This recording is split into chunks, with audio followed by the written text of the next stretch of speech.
Hello friends, আজ আমি বানাবো ওল দিয়ে চিংড়ি মাছ। তোমরা নিশ্চয়ই এটা সবাই খেয়েছো। ওল দিয়ে চিংড়ি মাছ খেয়ে দেখবে অসাধারণ লাগে, গরম ভাতে ভীষণ ভালো লাগে।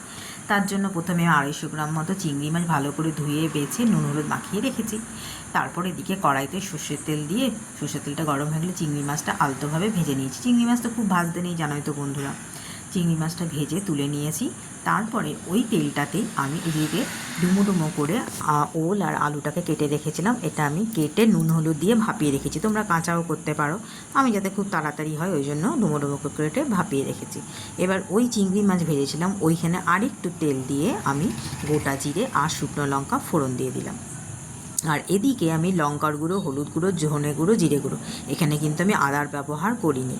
এই মশলাটাকে জলে গুলে আমি রেডি করে রাখবো। তারপরে এটা রেডি করে রেখে একপাশে রেখে দেওয়ার পর আমি কি করব, এই যে তোমার গন্ধ শুকনো একটা মানে সুন্দর একটা গন্ধ বেরোনোর পর এর মধ্যে আমি ডুমো ডুমো করে কাটা আলুটা আর ওলটা দিয়ে দেবো। এটা দিয়ে একটু ভালো করে আমি ভাজবো, একটু কষবো আর কি। ভাজার পর আগে তো অল্প মতো নুন হলুদ দেওয়া ছিলই আমার।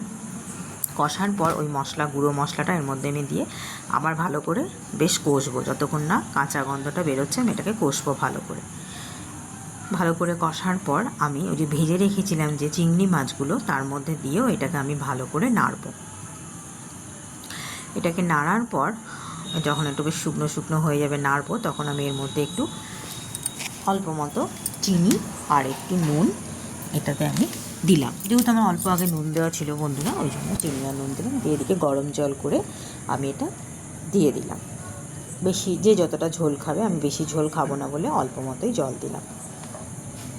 দিয়ে কয়েকটা কাঁচা লঙ্কা চিড়ে ফেলে দেবো আমরা, যে যতটা ঝাল খাও তোমরা। দিয়ে টকবক করে ফুটলেই আমার এটা হয়ে গেল। তোমাদের কেমন লাগলো বন্ধুরা অতি অবশ্য করেই জানাবে। চিংড়ি দিয়ে ওল মাছ খেয়ে দেখবে অসাধারণ লাগে গরম ভাতে।